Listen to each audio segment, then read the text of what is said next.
ॐ विश्वानि देव सवितर्दुरितानि परासुव यद्भद्रं तन्न आसुव। ॐ यां मेधां देवगणाः पितरश्चोपासते तया मामद्य मेधयाग्ने मेधाविनं कुरु स्वाहा। ॐ सहनाववतु सहनौ भुनक्तु सह वीर्यं करवावहै तेजस्विनावधीतमस्तु मा विद्विषावहै। ॐ शांति शांति शांति। आज हम लोग अभी विष्णु सहस्रनाम स्तोत्र के अपनी चर्चा में आज पुनः एकत्रित हुए। पिछले बृहस्पतिवार को कक्षा नहीं हो पाई थी। उस दिन हमारे श्रीमती जी के आंख में कैटरेक्ट की सर्जरी होनी थी, तो इसलिए उस दिन मैं व्यस्त रहा, तो उस दिन इसलिए कक्षा नहीं हो पाई। अब आज फिर हम यथावत अपनी कक्षाएं अब आगे चलती रहेंगी जब तक प्रभु इच्छा। तो आज हम लोग विष्णु सहस्रनाम स्तोत्र में हमने पिछली बार 59वें श्लोक तक पढ़ा था। विस्तारः स्थावरस्थाणुः प्रमाणं बीजम अव्ययम् अर्थो महाकोशो महाभोगो महाधनः। यहाँ तक हम लोगों ने पिछली बार पढ़ लिया था। अब आज 60वां श्लोक करेंगे। अनिर्वर्णः सविष्टो भूर्धर्मयूपो महामखः नक्षत्रनेम्र नक्षत्री क्षम क्षामः समीहनः। इसमें भी 10 नाम है इसमें। अनिर्वर्णः सविष्टः अभूः धर्मयूपः महामखः नक्षत्रनेमिः नक्षत्री क्षमः क्षामः समीहनः। इस प्रकार 10 नाम इसमें भगवान विष्णु के लिए गए हैं। हर नाम के पीछे जो अर्थ है, उसका जो भाव है, उस पर आज हम लोग चर्चा करेंगे। इसमें जो भी नाम लिए गए हैं इसमें बहुत गहरे भाव व्यंजक हैं, इसलिए इसको थोड़ा विस्तार से हम लोग समझने का प्रयास करेंगे। तो पहला नाम है इसमें अनिर्विण्णः। अनिर्विण्णः, यह इस शब्द को समझने का प्रयास करते हैं। यह विद धातु है। विद धातु रुधादिगण में पढ़ा गया है। विद विचारणे यह धातु है, जिसका विनते ऐसा रूप बनता है। आत्मनेपदी धातु विद विचारणे आत्मनेपदी धातु रुधादिगण में पढ़ा गया है। विनते ऐसा, इस विद विचारण धातु से यह विण्णः शब्द निष्पन्न होता है। उसमें नि उपसर्ग है और निर्विण्णः ऐसा बनता है। नि उपसर्ग होने से निर्विण्णः, निर उपसर्ग होने से निर्विण्णः शब्द बनता है। तो विद विचारणे से जब इसको करते हैं तो इसका अर्थ क्या होता है? जैसे आपने गीता में पढ़ा है, निर्वेदम क्षोभम, ये जो है ना, गीता में हमने पढ़ा है, जो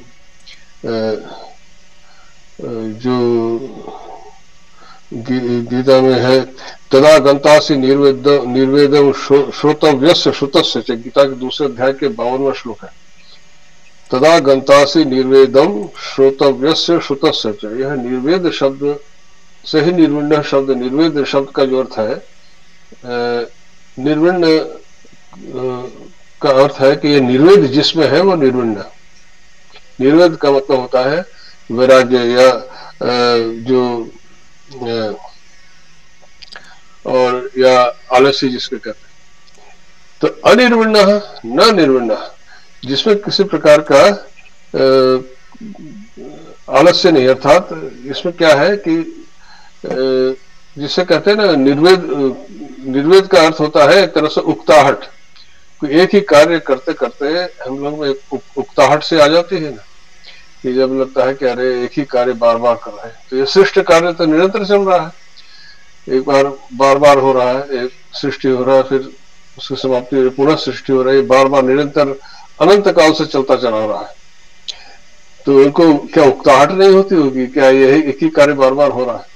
तो क्या अनिर्विण्ण, तो यह जो न निर्विण्ण अनिर्विण्ण, तो निर्वेदम क्षोभम आलस्यम व न प्राप्त होती स अनिर्विण्ण, जो कभी भी उदासीनता आलस्य व खेद को न प्राप्त हो वह अनिर्विण्ण है। अर्थात जिसको कभी ये जो सृष्टि कार्य चल रहा है निरंतर अनंत काल से, इसको करते हुए जिनको कभी भी उकताहट नहीं होती या खिन्नता नहीं होती या आलस्य नहीं होता, वो निरंतर एक ही प्रकार से वह कार्य अनंत काल से अनादिकाल से चल रहा है, चलता रहेगा, उनमें कभी उनको कोई उकताहट या आलस्य आने वाला नहीं है। तो यही अनिर्विण्ण का यह अभिप्राय है। तो जो गीता में हमने निर्वेद शब्द पढ़ा है, द्वितीय अध्याय के 52वां श्लोक को एक बार फिर से आप वहां जाकर के उस श्लोक के अर्थों को समझें तो समझ पाएंगे कि वह निर्वेद शब्द का जो वहां अभिप्राय है वह यहाँ पर भी है कि वह जो उकताहट, उनकी जो एक ही कार्य करते करते एक उकताहट आती है, आलस्य आता है, वह जिसमें न हो, अनिर्विण्ण है, न निर्विण्ण है। तो निर्वेद जिसमें हो निर्विण्ण है, और वह अनिर्विण्ण है जिसमें इस प्रकार का कोई आलस्य उकताहट नहीं है, वो अनिर्विण्ण है। तो यह भगवान विष्णु का इस प्रकार से नाम है। अर्थात वो इस सृष्टि कार्य को, अनादिकाल से यह सृष्टि कार्य चल रहा है, उसको करते हुए कभी वो थकते नहीं, कभी खिने नहीं होते, कभी उनको उदासीनता नहीं आती, कभी उकताहट नहीं आती, यह अभिप्राय है। और अगला है सविष्ट, अनिर्विण्ण सविष्ट अभूः धर्मयूप महामख। और सविष्ट शब्द को देखते हैं। सविष्ट शब्द भी कभी जो धातु अर्थ है इसको समझने का प्रयास करते हैं। ये स्थूल एक धातु है जो चुरादिगण में पढ़ा गया है। तो स्थूल यते ऐसा रूप बनता है। तो स्थूल अर्थात परिवृहण, अर्थात फैलना, इस अर्थ में होता है स्थूल यते, यह धातु है। अब इसमें जब अतिशय अर्थ में करते हैं, जैसे सविष्ट का मतलब है अत्यंत स्थूल, जैसे हम कहते हैं ना गरिष्ठ, वरिष्ठ, जो बहुत बड़ा होता है, तो इसे एक इष्टन प्रत्यय होता है जो कि अतिशय के अर्थ में होता है। कनिष्ठ सबसे छोटा, वरिष्ठ सबसे बड़ा। तो यह जो गरिष्ठ मतलब अत्यंत भारी, ये जो तो सविष्ट उसी प्रकार से बना है शब्द, अर्थात अत्यंत स्थूल। अत्यंत स्थूल मतलब मोटा, स्थूल का होता है ना, हम सामान्य अर्थ में हम कहते हैं जो मोटा, बड़ा स्थूल मोटा होता है। तो मोटा का यहाँ पे क्या अभिप्राय है? यह जो संपूर्ण ये जो ब्रह्मांड रूपी शरीर है उसका स्थूल शरीर के रूप में विद्यमान है। हम अपने इसमें कहते हैं ना कि जब कोई शरीर छोड़ देता है तो कहते हैं स्थूल शरीर उन्होंने छोड़ दिया। स्थूल शरीर छोड़ दिया मतलब क्या है? स्थूल मतलब यह जो शरीर है जड़ वस्तु, तो यह जो ब्रह्मांड जो है यह उनका शरीर रूप है। और अतिशय अर्थ में किया है, अर्थात यह जो इनका ब्रह्मांड है इतना बड़ा है जिसका कोई और छोर नहीं, इसलिए अतिशय अर्थ में किया है। सविष्ट मतलब उससे अधिक मोटा और कुछ है ही नहीं। स्थूल का अर्थ मैंने बताया ना मोटा, और इष्टन प्रत्यय में अत्यधिक मोटा। तो इष्टन का मतलब जैसे हमने कहा ना वरिष्ठ मतलब सबसे बड़ा, कनिष्ठ मतलब सबसे छोटा। तो जो सबसे बड़ा होता है उसी को हम वरिष्ठ कहते हैं, और जो बहुत अधिक भारी होता है उसको गरिष्ठ कहते हैं। तो सविष्ट मतलब बहुत मोटा, मतलब इससे मोटा और कुछ है ही नहीं। तो सविष्ट, यह सविष्ट स्थूल शरीर इनका है, यह ब्रह्मांड रूप इनका स्थूल शरीर है, वो इतना बड़ा है कि सबसे अधिक बड़ा है। अतिशय, अतिशय के अर्थ में इससे बड़ा और कुछ नहीं। ये संपूर्ण ब्रह्मांड रूपी शरीर अत्यंत बड़ा है, तो सविष्ट है। इसलिए कहा कि ये जो ब्रह्मांड रूपी स्थूल शरीर जिसका है, ब्रह्मांड रूपी स्थूल शरीर जिसका है वह सविष्ट है। तो यह स्थूल शरीर अत्यंत बड़ा है, अतिशय अर्थ में यह सविष्ट शब्द किया गया है। तो ब्रह्मांड रूपी यह स्थूल शरीर जिसका है वह सविष्ट है, अर्थात भगवान विष्णु। या उनका शरीर के रूप में उनका अभिव्यक्त है। जैसे सब के संपूर्ण इस जगत के भीतर वह प्रविष्ट है, उसके आत्मा के रूप में, चेतना के रूप में, और जो इनका अभिव्यक्ति है, स्थूल अभिव्यक्ति है, वह ब्रह्मांड है। उसको स्थूल अभिव्यक्ति इसे कहा है। स्थूल मतलब जो हमें दिख रहा है वह स्थूल, और वही उनका शरीर के रूप में, वह इसलिए उनको सविष्ट कहा कि वह इतना बड़ा है कि उससे बड़ा और कुछ भी नहीं। फिर अभूह, अभूह शब्द में हम देखते हैं भू सत्तायाम धातु है, भुआदिगण का पहला धातु है। इस धातु से आप सभी लोग परिचित हैं, भवती इसका रूप बनता है। भवती मतलब होना, तो इसी से भू शब्द निष्पन्न होता है। उसमें कुछ प्रत्यय वगैरह आते हैं जो व्याकरण के विषय है। भू शब्द बनता है। अभू मतलब न भू इति अभू, तो यह भू का मतलब यहाँ पे है कि उत्पन्न होने अर्थ में यह भू है, भू होना। तो अभू का मतलब जो होना रूप जो क्रिया है, उस क्रिया का विषय जो नहीं बनता, अर्थात जो कभी जन्म नहीं। भू मतलब होना, जन्म लेना, अजन्मा। तो अभू का मतलब और अजन्म जन्म न लेना का मतलब समानार्थक है। अभू का मतलब जो कभी जन्म नहीं लेता। सबसे आदि की क्रिया जन्म लेने की होती है। कोई भी मनुष्य सबसे पहली क्रिया है, क्या क्या है, कोई जन्म लेता है। जो जनी धातु है वह अकर्मक धातु है, अर्थात जन्म लेता है। पुत्र जायते, पुत्र जन्म लेता है। माता जनेती, माता जन्म देती है। किसको? पुत्र को जन्म देती है। और पुत्र जायते, पुत्र स्वयं जन्म लेता है। तो यह जन्म लेना एक क्रिया है। अब जिससे यह क्रिया, इस क्रिया से जो मुक्त है वह अभू है। जन्म लेने वाली जो क्रिया होती है, इस क्रिया से जो मुक्त है वह अभू हो। जो क्रिया जिसमें नहीं है, जन्म लेने वाली क्रिया जिसमें विद्यमान नहीं है, वह अभू हो। तो यह जन्म लेने वाली क्रिया न होने से क्या होता है? और जन्म लेने के बाद विकार उत्पन्न होते हैं। धीरे धीरे वह बढ़ता है, यौवन को प्राप्त होता है, फिर वार्धक्य को प्राप्त होता है, उसमें विकृतियां होती हैं, विकार उत्पन्न होते हैं। तो जो जन्म लेने की क्रिया से मुक्त है, तो वह इन विकारों से भी मुक्त है। इसीलिए उसे अभिकारी, अव्यय इत्यादि कहा गया है। तो अभू शब्द के साथ और भी अर्थ जुड़े हुए हैं। भू का मतलब है वही कि जो अब बाल, यौवन, वार्धक्य इत्यादि जो विकार होते हैं जन्म लेने के बाद, कि जन्म से जो जन्म लेने की क्रिया से जो मुक्त है, वो इन सब विकारों से भी मुक्त है, इसलिए वो अविकारी भी हुआ। तो अभू शब्द से यह सब अर्थ भी जुड़े हुए हैं। जो जन्म लेने की क्रिया से मुक्त है, अतः वो सब प्रकार के विकारों से भी मुक्त है। तो अभू का यह अभिप्राय है। तो न भू इति अभू, भू धातु से ही, अर्थात जन्म लेने की, उत्पन्न होने के अर्थ में ही यह भू शब्द है।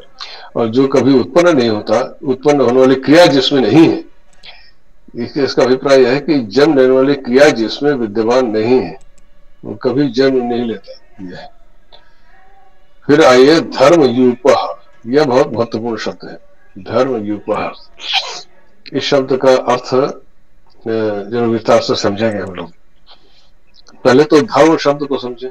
धर्म शब्द का हम पहले भी इसमें आया है, चर्चा किया है हम लोगों ने। ये ध्रीन अवस्थाने धातु से धर्म शब्द निष्पन्न होता है, मतलब जिससे ध्रियते धर्म, जो धारण, जिसके द्वारा धारण किया जाता है।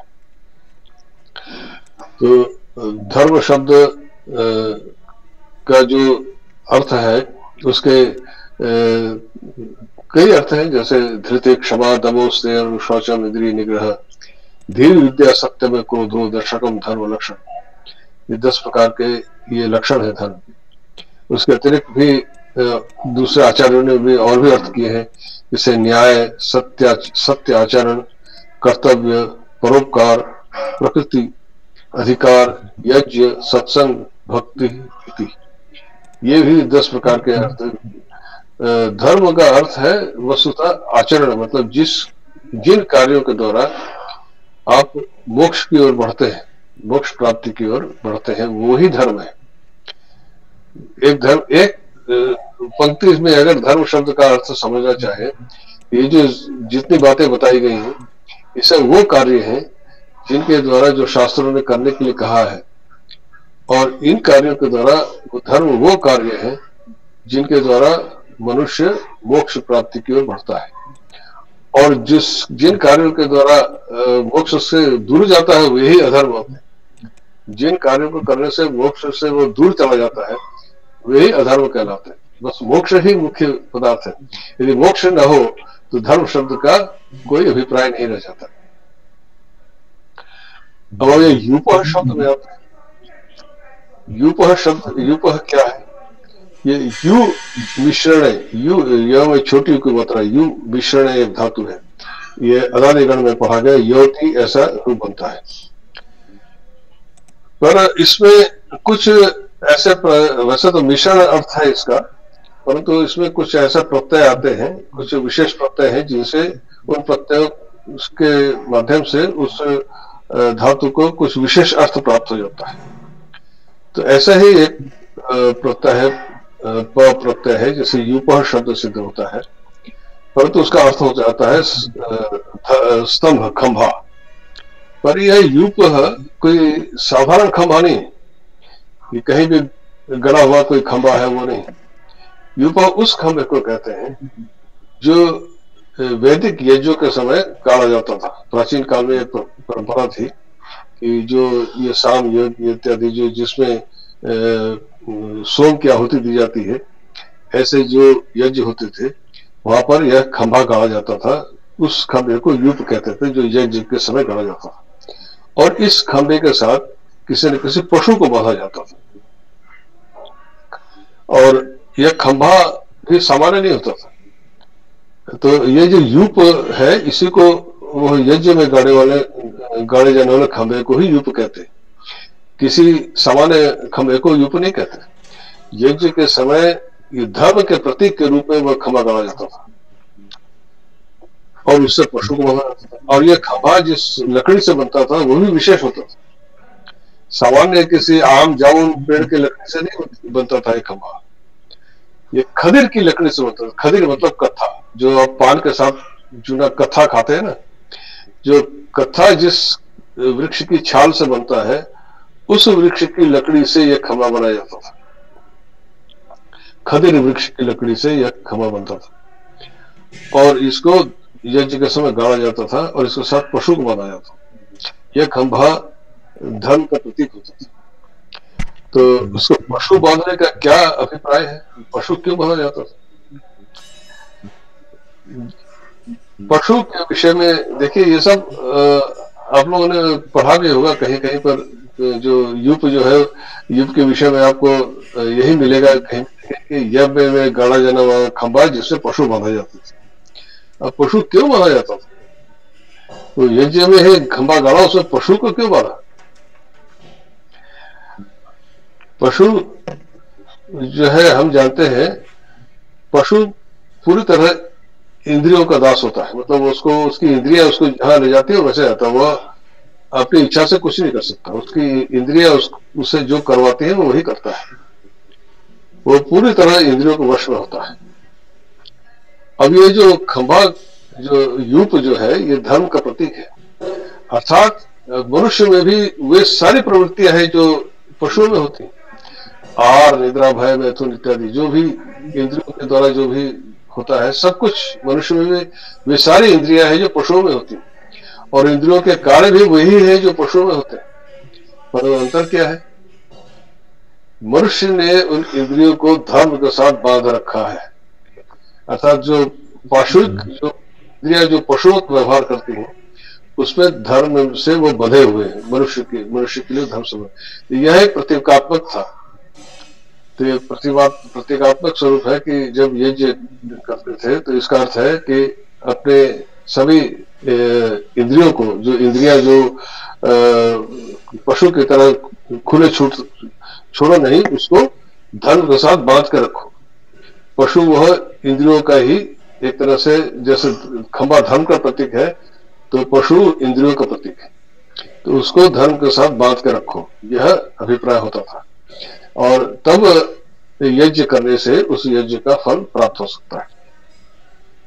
तो धर्म यूपः का क्या अभिप्राय है कि तो यह यहाँ पर धर्म यूप भगवान को क्यों कहा कि अपनी जो आराधना रूप जो हमारे जो भगवान को जो हम उपासना करते हैं, उसकी आराधना करते हैं, उसको धर्म यूप रूप जो खंबा है भगवान से, उसको बांध कर रखो और उन्हीं से बंधा हुआ रहना चाहिए।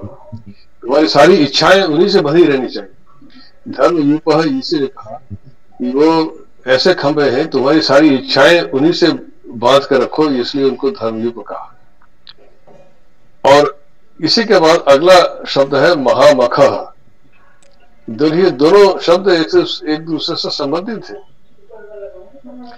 इसको आप जब ध्यान पूर्वक इन दोनों के अर्थों पर विचार करेंगे तो आप पाएंगे कि दोनों एक दूसरे से जुड़े हुए हैं। अब मैं जो ये धर्म यूप का जो आपको बता रहा था, यह जो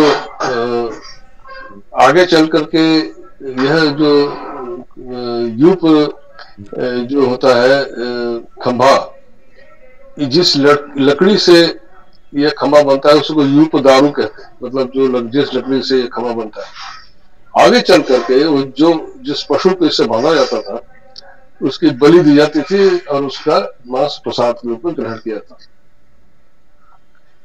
तो अर्थात उन्होंने यह इसका किया कि हमने अपने इंद्रिय सुख की बलि दे दी, यह अभिप्राय था। पर यह इस पशु बलि का फिर भगवान बुद्ध ने विरोध किया।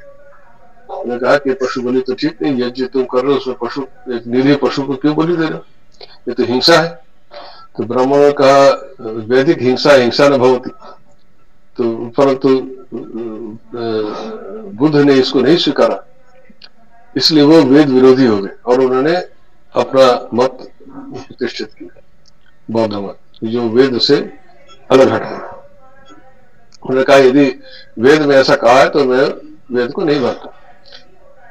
परंतु यदि उन्होंने वेद को ढंग से पढ़ा होता तो उनका ऐसा मत नहीं होता। वेद में कहीं भी उस पशु को बलि देने की बात नहीं कही गई, पर यह बाद में ब्राह्मणों ने अपने स्वाद को, इंद्रिय सुख को चरितार्थ करने के लिए सब बना लिया। वो पशु बलि की प्रथा आज तक चली आ रही। बंगाल और आसाम में काली मधुरी में आज भी नवरात्र के समय अष्टमी के दिन बकरे की बलि दी जाती है। मतलब अब बहुत जगह बंद हो गया, अधिकांश जगह बंद हो गया, बस कुछ कुछ जगह अभी भी है। तो जैसे जहाँ बंगाल में कालीघाट काली मंदिर है और दक्षिणेश्वर में जो काली मंदिर है, जहाँ रामकृष्ण परमहंस स्वयं वहां पुजारी थे, उनके जमाने में भी वहां पर बकरे की बलि दी जाती थी और उसका मांस का प्रसाद बनता था। परंतु परमहंस जी उसको ग्रहण नहीं कर पाते थे, परंतु फिर भी थोड़ा सा उंगली चुरा करके जिह्वा में स्पर्श करते थे कि कहीं मां नाराज ना हो जाए। मां को बलि दी गई, उनका प्रसाद है, तो वो मांस खा तो नहीं पाते थे, परंतु उसको उंगली में स्पर्श करके अपने जिह्वा में स्पर्श करते थे, उसी से उनका ग्रहण होता था। उनका तो इतना संवेदनशील शरीर हो गया था कि बाद में वो फूल भी नहीं तोड़ पाते थे कि वृक्ष को दर्द होगा। इसलिए एक बार क्या हुआ कि वो एक बेल पत्र तोड़ा उन्होंने, तो साथ में थोड़ी सी छाल भी निकल आई, तो उनके शरीर में इतना दर्द हुआ, उन्हें लगा कि ये तो क्या हुआ। तो फिर वो फूल पत्ता तोड़ना भी उनका बंद हो गया, तो वो फिर मांस कैसे खा सकते थे। परंतु उनके समय में तक यह प्रथा थी। अब वहां बंद हो गया, अब वहां बलि नहीं होती, परंतु उस समय तक हुआ करती थी। तो आप समझ सकते हैं कि यह प्रथा कब तक चली आई। यह जो पशु बलि की प्रथा है उसी समय से चली आई, पर यह प्रथा बौद्ध प्रभाव से काफी कुछ बंद हो गया। और बुद्ध का यही अवदान है कि उसने ये सब जो वैदिक हिंसा के नाम पर प्रचलित था वो उनके प्रभाव से बंद हुआ। पर यह धर्म यूप का यहाँ पर जो अभिप्राय है, यूप शब्द का आपने अर्थ समझ लिया। और यूप यहाँ पर धर्म यूप क्यों कहा कि भगवान से अपनी सारी इच्छाएं, जैसे मैंने कहा कि पशु इंद्रिय का प्रतीक है और यूप धर्म का, तो अर्थात इंद्रियों की स्वतंत्रता, इंद्रियों को स्वतंत्र न रहे तो उसको धर्म के साथ बांध कर रखो। तो यहाँ पर यही अभिप्राय है कि अपनी सारी इच्छाओं को ईश्वर के साथ बांध दो। धर्म रूप वह भगवान है, उनके साथ उनको बांधना है, यह अभिप्राय है धर्म रूप का। अब आइए आते हैं महामख। महामख, मख भी एक धातु है, मख गतौ, यह भी भौतिक में पढ़ा गया। मखत ही ऐसा रूप बनता है, मख गतौ, गत्यर्थक धातु है। तो मख मतलब तो मख्यते प्राप्यते स्वभीष्टम यानी मख, अर्थात जिसके द्वारा अपने अभीष्ट को प्राप्त किया जाए उसको मख कहते हैं। इसलिए मख यज्ञ का ही नामांतर है। यज्ञ जो हम करते हैं उसी को वही मख है। तो जिसके द्वारा अपने अभीष्ट को प्राप्त किया जाए उसको मख कहते हैं। तो महामख। तो अब यह अभिप्राय क्या है? अब यह जो मख का अर्थ किया गया है कि जिसके द्वारा अपने अभीष्ट को प्राप्त किया जाए। तो आपने गीता में जो 3 अध्याय का 10वां श्लोक है उसमें आप पढ़ेंगे जो इष्ट कामधुक शब्द है, इसमें है गीता का जो 3 अध्याय का 10वां श्लोक आप देखेंगे पाएंगे। इसमें है अरेन सह यज्ञा प्रजा सृष्ट्वा पुरोवाच प्रजापति अरेन प्रसविष्यध्वमेश वस्तु का इष्ट कामधुक।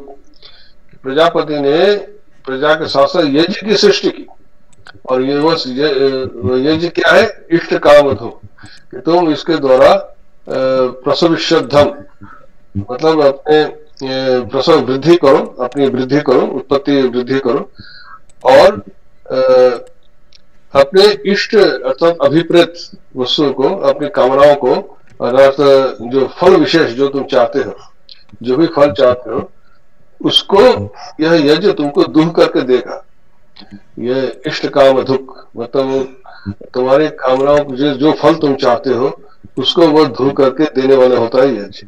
तो यहाँ पर जो महामख शब्द का प्रयोग किया है वह तो जो हम ये वेदों में जो यज्ञ का विधान है वह यही है कि उसके माध्यम से स्वर्ग इत्यादि जो भी कामना है उसकी प्राप्ति के लिए यज्ञ इत्यादि किए जाते हैं।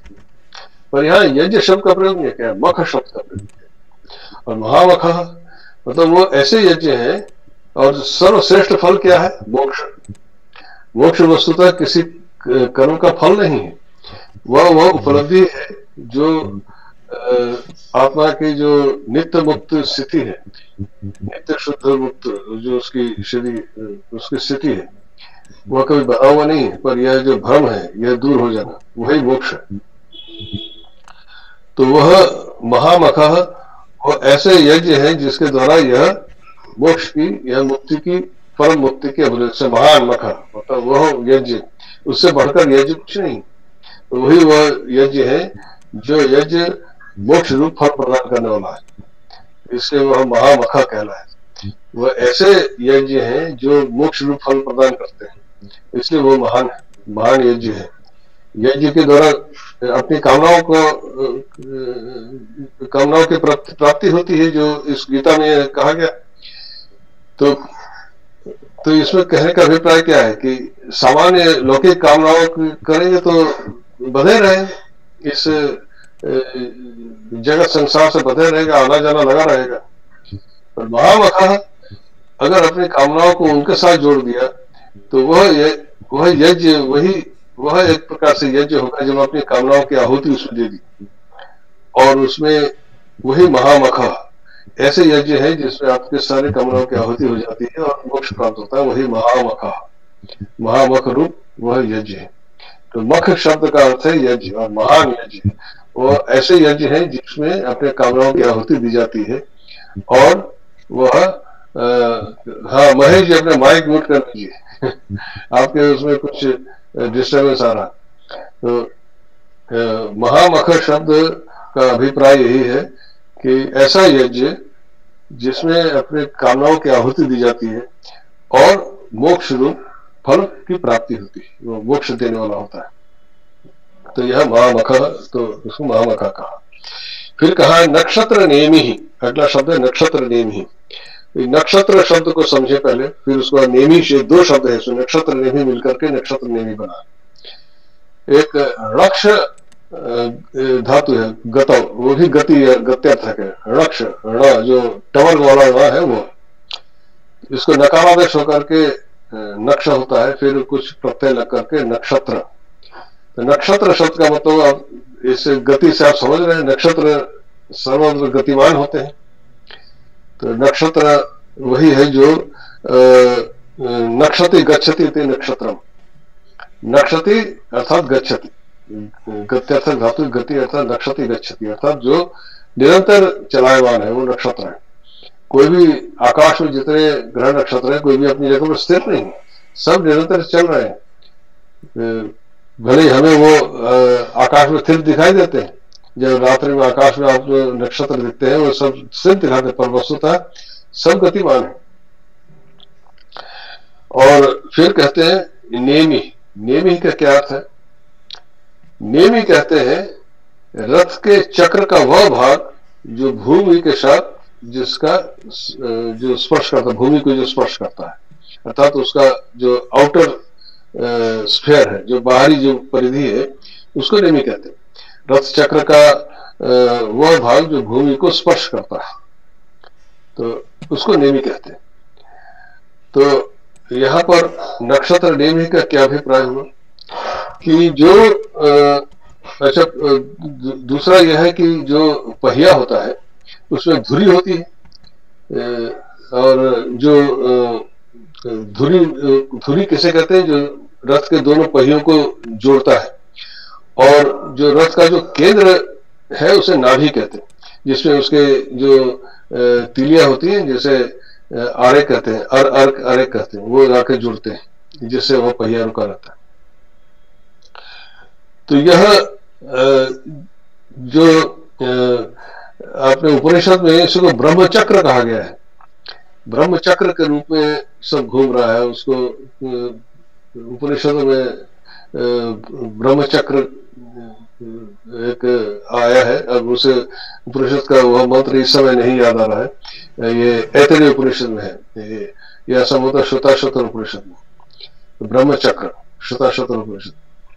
तो ब्रह्मचक्र, तो यह जो नक्षत्र नेमि का अभिप्राय यही है कि वही ब्रह्मचक्र का ही अभिप्राय है कि वह जो चक्र है नक्षत्रों का, वह चक्र है जिसमें वह संपूर्ण घुमा रहा है। नेमि मैंने घुमाना, तो चक्र रथ का पहिया तो घूमता है ना, तो जो ये नेमि है नक्षत्र नेमि, अर्थात समस्त नक्षत्रों को पहिए की तरह घुमाने वाला ब्रह्मचक्र, समस्त यह जो ब्रह्मांड है वो चक्र की तरह घूम रहा है, और उसको घुमाने वाला कौन है? वही है नक्षत्र नेमि।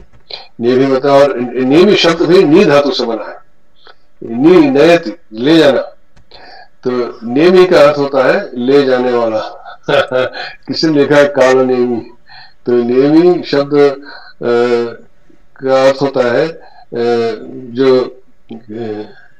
ये पर काल नेमि और ये अलग है, यह ह्रस्व कार है, काल नेमि में दीर्घ कार। उसका अभी जो बना रहा हूं उसमें अपने को अपना ध्यान केंद्रित कीजिए, इधर उधर मत भागिए।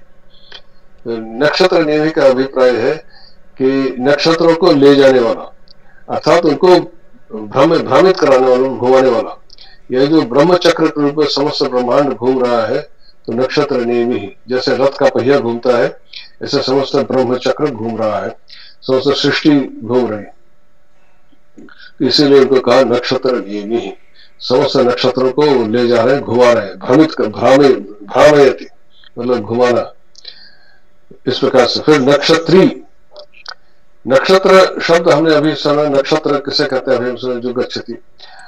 अब इसी से नक्षत्री शब्द बना है।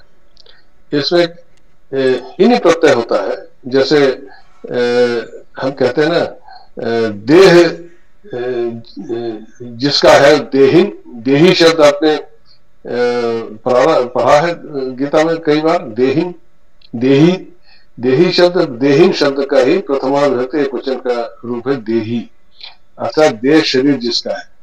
तो नक्षत्री मतलब ये नक्षत्र जिसका है, नक्षत्री। तो नक्षत्रीन इन्नत शब्द है, नकांत शब्द है, उसका प्रथमा एक वचन में बनता है नक्षत्री।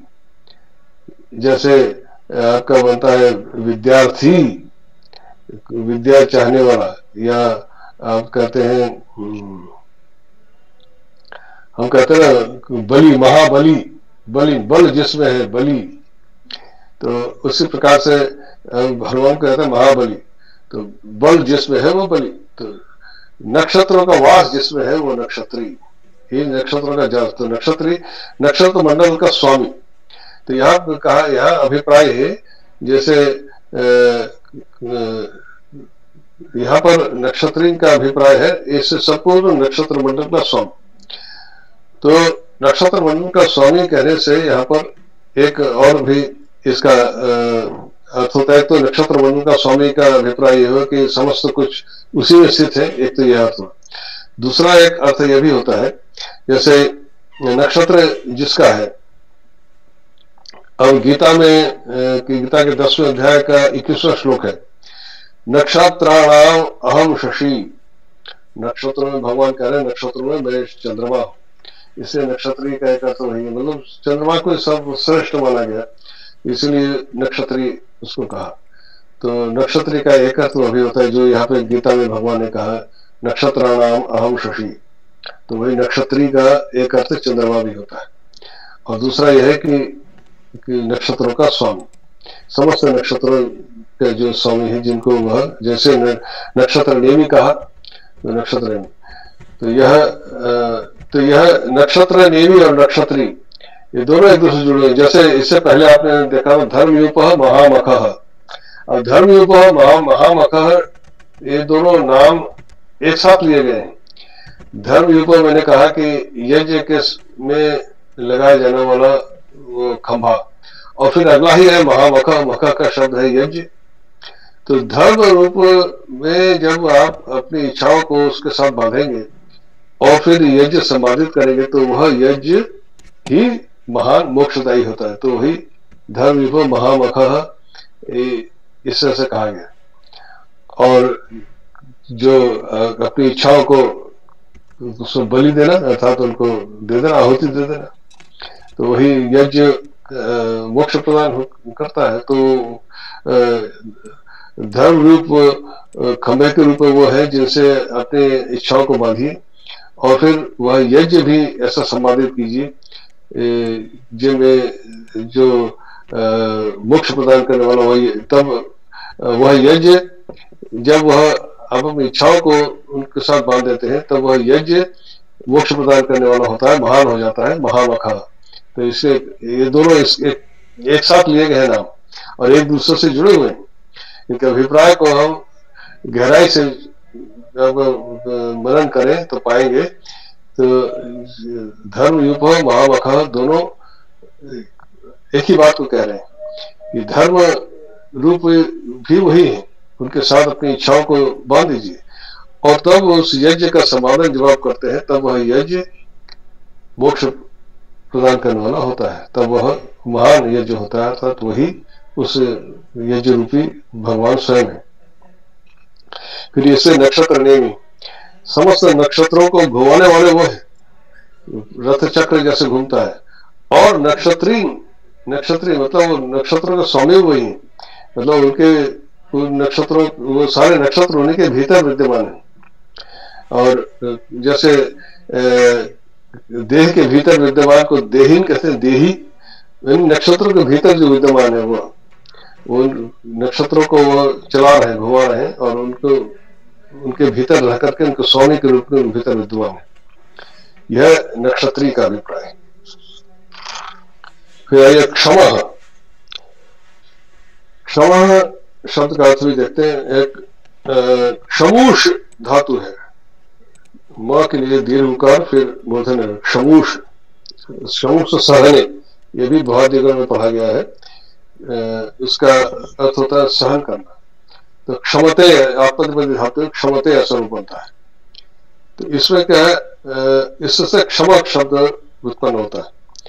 तो इसका सहन का अभिप्राय यहाँ पर है सामर्थ्य, जिसमें शरीर में जिसका सामर्थ्य होता है वही सहन भी कर सकता है। तो यहाँ पर सहन से अभिप्राय सामर्थ्य का है, अर्थात समस्त कार्यों में वो समर्थ है। यह क्षमा का अभिप्राय यह है कि समस्त कार्येषु समर्थ, सभी कार्यों में जो समर्थ है, अर्थात कोई भी कार्य, जितना भी जो कुछ भी हो रहा है इस जगत ब्रह्मांड में,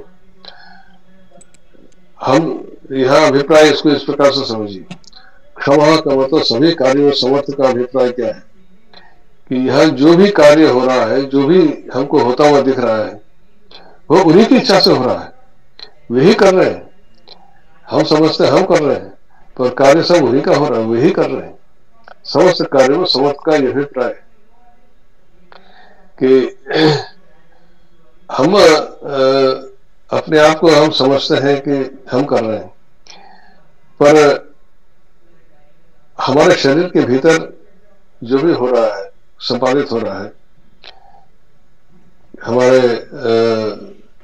हृदय में, शरीर के भीतर हमारा जो हृदय है, दिल है, हार्ट है, वो धड़क रहा है, निरंतर धड़क रहा है। उससे हमारा कोई नियंत्रण है क्या? वो हमारी इच्छा से धड़क रहा है या हमारी इच्छा से धड़कना बंद हो जाएगा? नहीं, न तो वो इच्छा से वो धड़क रहा है, नहीं आपकी इच्छा से वो उसको धड़कना बंद होगा।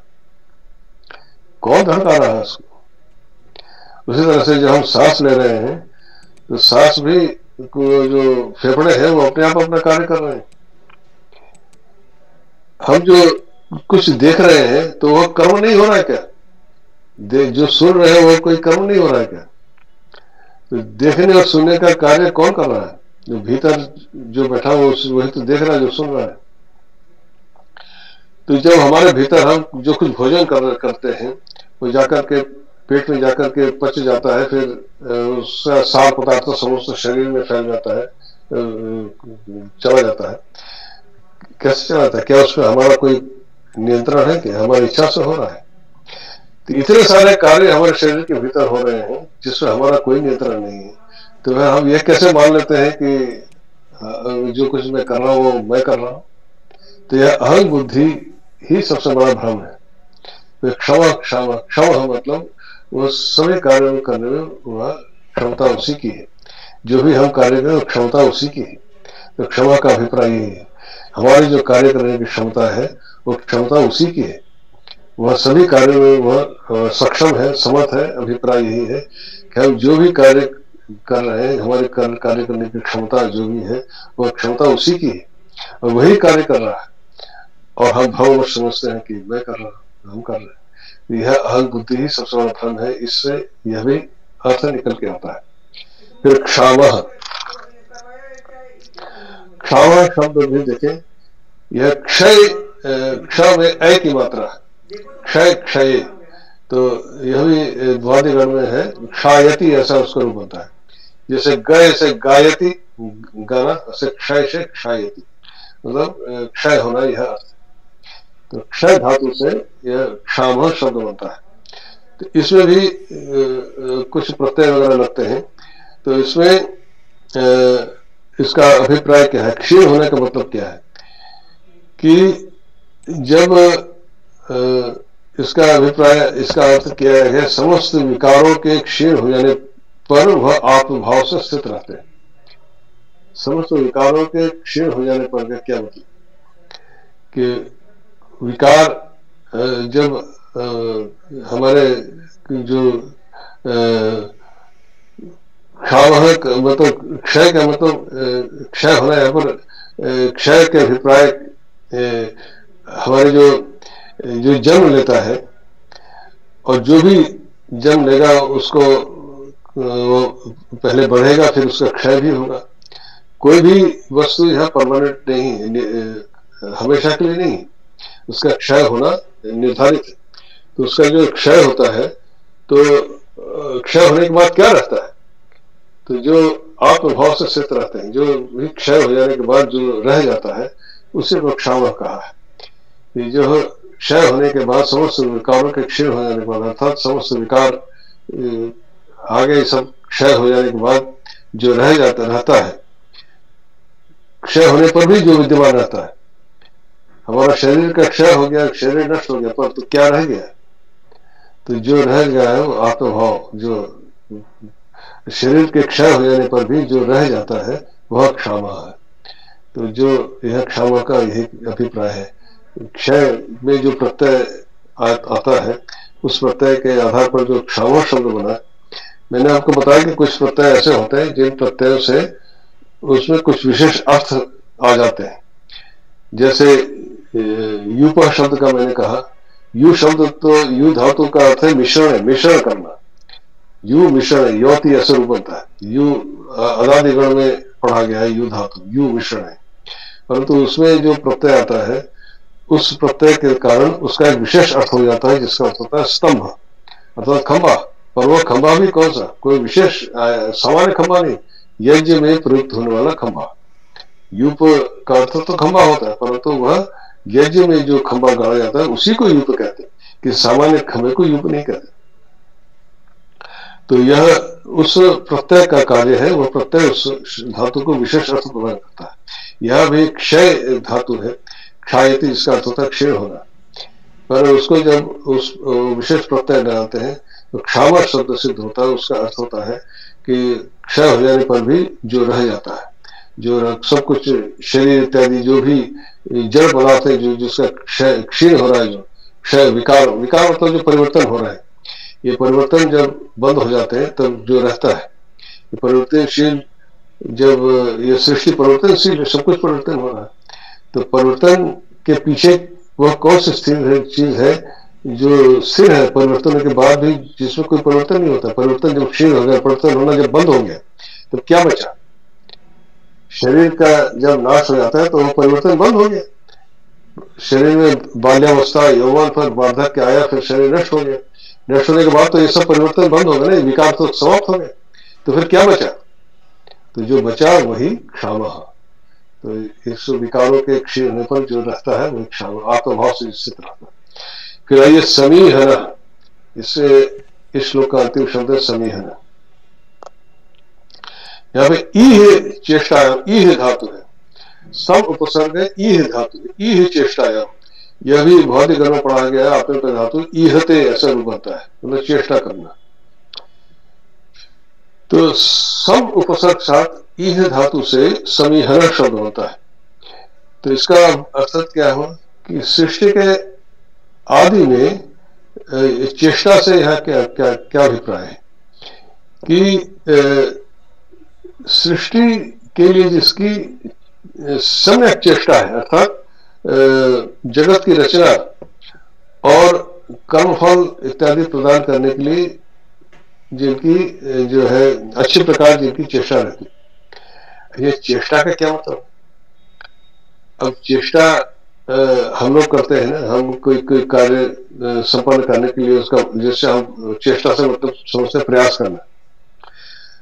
तो चेष्टा का एक जो भाव है उसको यहाँ हमको ग्रहण करना है कि जब हम चेष्टा करते हैं, इसका मतलब है कि अभी हम उसको लक्ष्य में नहीं पहुंचे, हमें वह प्राप्त नहीं होगी, अभी आप उसको प्राप्त करने के लिए प्रयासरत है, कार्य कर्म कर रहे हैं। अर्थात आपको कोई चीज प्राप्ति करनी है, कोई चीज आप बना रहे हैं, कोई मूर्ति बना रहे हैं, तो उसके आप चेष्टा कर रहे हैं, तो उसको बनाने का प्रयास, जब मूर्ति बन गई पूरी होगी तब तो चेष्टा खत्म हो गई आपकी। तो भगवान की जो ये कार्य है उसका समाप्त नहीं होता। चेष्टा का अभिप्राय यही है, उसका कार्य निरंतर चलता रहता है। जब सृष्टि समाप्त हो गई तो चेष्टा भी समाप्त हो गई।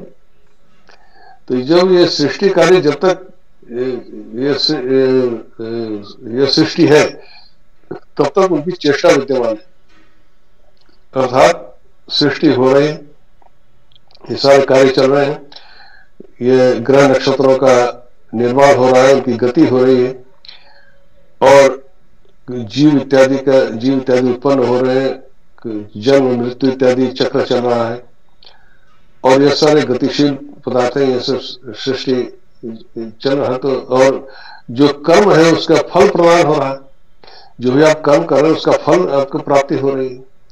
तो यह सब उनकी चेष्टा के अंतर्गत है। और जब सृष्टि समाप्त हो गई तो चेष्टा भी बंद हो गई, फिर नई सृष्टि आरंभ होगी, फिर वह चेष्टा है। ऐसा सृष्टि का आदि मतलब वह चेष्टा करते हैं, उनके समय चेष्टा रहती है। अर्थात जब भी सृष्टि समाप्त हुई तो चेष्टा बंद होगी, उसके बाद पुनः उनकी चेष्टा आरंभ होती है, फिर से वह यह सम्यक चेष्टा समीहना, अर्थात वह उनकी चेष्टा निरंतर बनी रहती है, वह चेष्टा कभी समाप्त नहीं होती। सृष्टि समाप्त हुई, उसके बाद पुनः उनकी सृष्टि की चेष्टा आरंभ हो गई और सृष्टि होती रही, और सृष्टि समाप्त हुई, वह चेष्टा उनकी निरंतर बनी हुई। तो समीहना सम्यक चेष्टा, अर्थात उनका जो यह अच्छी प्रकार से उनकी चेष्टा बनी हुई, उसमें उसी में उनकी जो सृष्टि का कार्य चल रहा है, उसमें फल इत्यादि जो कर्म फल प्रदान होते हैं, जो सारे क्रियाएं हो रही हैं, जो कुछ भी हो रहा है इस सृष्टि में। पहली बात तो यह है कि संपूर्ण ब्रह्मांड में इतने जो ग्रह नक्षत्र, ये जो संपूर्ण सृष्टि है, इसमें अभी तक हमने पृथ्वी पर ही जीव हमने देखा है कि पृथ्वी एक ऐसा ग्रह है जिस पर जीवन है। बाकी अभी तक हमारे वैज्ञानिक इतना खोज करके भी किसी ऐसे ग्रह का पता नहीं लगा पाए जिससे पृथ्वी की तरह जीवन विद्यमान हो, केवल मात्र पृथ्वी ही ऐसा है जहां पर जीवन है। और यहाँ पर तरह तरह के फल फूल से लेकर के कीट पतंग जीव मनुष्य इत्यादि होते हैं। अंतिम सर्वश्रेष्ठ उनका जो सृष्टि है वो मनुष्य ही, और मनुष्य शरीर के माध्यम से वह अपनी ही सृष्टि को देख रहे, भोग रहे हैं। तो जो हमने अभी चर्चा की कि आंखों से जो दिख रहा है वो कौन देख रहा है, कानों से जो सब सुनाई दे रहा है कौन सुन रहा है, शरीर के भीतर जो कुछ हो रहा है सब कौन कर रहा है, हम समझते हम कर रहे हैं। पर यह अहं बुद्धि ही सबसे बड़ा भ्रम है। यह अहं बुद्धि भी उसी ने दे रखी, क्योंकि अगर यह अहं बुद्धि समाप्त हो गई तो फिर शरीर भी नहीं रहेगा, शरीर रहने की कोई आवश्यकता ही नहीं रहेगी। मनुष्य अपने अहम की तृप्ति के लिए ही करता रहता है, उसी के अनुसार उसको फल प्राप्त होते हैं। यह उनके अपने नियम है बनाए हुए, और उसी के अनुसार समस्त सृष्टि चक्र यह चल रहा है, और यही इसकी चेष्टा है। और निरंतर यह चेष्टा निरंतर बना हुआ है, जो सृष्टि के आदि से लेकर अंत तक। और जब सृष्टि समाप्त होती है चेष्टा भी बंद होती है, फिर पुनः चेष्टा आरंभ होती है, फिर यह इसी सृष्टि के ही कार्य को ही चेष्टा कहा गया है। चलिए आज यहीं तक, अगली बार पुनः हम इसके अगले श्लोक पर चर्चा करेंगे। एक एक श्लोक के एक एक नाम पर चर्चा करते करते उनकी जो गहराई है, एक एक नाम के भीतर जो उसका भाव है, उसके धातुगत अर्थ के। हाँ, कुछ अमिताभ कुछ पूछ रहे हैं क्या? जी सर। सर क्षमा शब्द को प्लीज फिर से बता दीजिए, ये ठीक से नहीं पकड़ में पाया। कौन सा, क्षमा या क्षमा? कौन सा, दूसरा या दूसरा वाला क्षमा? क्षमा, क्षमा क्षय, क्षय धातु से जो क्षमा शब्द बनता है, अर्थात तो समस्त विकारों का क्षय हो जाने पर, अर्थात जो शरीर में विकार होते हैं ना, 6 प्रकार के विकार होते हैं। जैसे कोई जन्म लेता है तो बाल्यावस्था, युवावस्था, वार्धक्य, उसके बाद फिर मृत्यु, ये सब विकार होते हैं। इन सब विकारों के माध्यम से जाकर के जब ये शरीर समाप्त हो गया तो ये परिवर्तन भी समाप्त हो गया, तो रहा क्या? तो जो रहा वही क्षमा। तो ये सब विकारों के बाद ये क्षय धातु से विशेष प्रत्यय के माध्यम से क्षमा शब्द बनता है। मैंने आपको बताया है कि धातु है, धातु का अर्थ होता है क्षय का, मतलब क्षय, क्षयति मतलब क्षय होना, परंतु वो एक विशेष प्रत्यय है। जैसे मैंने अभी बताया यूप शब्द यू धातु मिश्रण है, परंतु उसमें उस प्रत्यय के कारण उसका जो अर्थ हो जाता है खंभा, स्तंभ। इसी प्रकार से क्षय धातु है, इसमें एक प्रत्यय आता है, उसके ये क्षमा शब्द सिद्ध होता है, पर उसका अर्थ होता है कि स्थिति, मतलब आप उसके जो मतलब जो जिसका क्षय नहीं होता, ये तो क्षय होने की बात है, उसका क्षय नहीं होता, अर्थात जो क्षय इत्यादि का जो विराम हो जाने पर, जो समस्त विकारों के क्षीण हो जाने पर, अर्थात सारे विकार समाप्त हो गए, कोई भी विकार बचा नहीं, जो अर्थात शरीर समाप्त हो गया, तो क्या बचा? वही क्षमा है। आत्मभाव से वह स्थित रहता है, मतलब आत्मा ही स्थित रहती है, बाकी सारे विकार समाप्त हो जाते हैं। तो क्षमा का मतलब है कि सारे सभी जो क्षय है, विकारों में क्षय होता है। तो जब ये विकार है, यह क्षय में आता है। जैसे है ना, जो मैंने बताया कि जैसे जन्म लिया तो उसमें 6 विकार होते हैं, बाल्यावस्था, युवावस्था, फिर वार्धक्य, फिर बढ़ना, फिर होना, फिर मृत्यु, ये सब है। ये सभी विकारों का जब समाप्ति हो गई, अर्थात शरीर का नष्ट हो गया, उसके बाद क्या बचा? वही क्षमा, जो बचा वह क्षमा। बस यही है। तो इसलिए कहा है कि आत्म रूप से स्थिति, मतलब आत्मभाव से स्थित होने, मतलब शरीर का नष्ट हो जाने पर, सभी विकारों का नष्ट हो जाने पर, विकार क्या हो रहा है कि जो यह केवल शरीर का ही नहीं, संपूर्ण जगत में ही परिवर्तन हो रहा है, उसी को विकार कहा गया है। ये सारा परिवर्तन जब समाप्त हो जाता है तो क्या बचता है? तो आत्मभाव से तरह वही रहते हैं, और कोई नहीं रहता। वही से क्षमा का, तो वही क्षमा का समझ में, वही आत्मा से ही अभिप्राय है। तो कि भगवान सारे ही आकर के वही आते हैं ना, कि भगवान जो अविकारी अविनाशी है, वही अर्थ है। चलिए आज इतना ही। रविवार को फिर गीता की क्लास करेंगे। उसके बाद फिर अब जैसे ही हमारे क्लासेस चल रही है वैसी चल रही है। हमारे जो इस कार्यक्रम के संयोजक जो है हरिओम, उनका अभी बुधवार कल ही उसका विवाह संपन्न हुआ आजमगढ़ में। अभी थोड़ा व्यस्त है, लेकिन फिर भी देखिए आज उसने लिंक दिया और सबको जोड़ा। मैंने कहा तुम कर पाओगे? कि हाँ करेंगे। ठीक है, तो हमारी क्लास सबसे आगे इस प्रकार चलती रही। चलिए, हाँ माधुरी शांति पाठ कीजिए। जी आचार्य, शांति पाठ। ओम द्यौः शान्तिरन्तरिक्षगो शान्तिः, पृथिवी शान्तिरापः शान्तिरौषधयः शान्तिः, वनस्पतयः शान्तिर्विश्वदेवाः शान्तिर्ब्रह्म शान्तिः, सर्वगो शान्तिः शान्तिरेव शान्तिः, सामा शान्तिरेधि। ओम शान्तिः शान्तिः शान्तिः। नमो नमः आचार्य। धन्यवाद। नमो नमः आचार्य।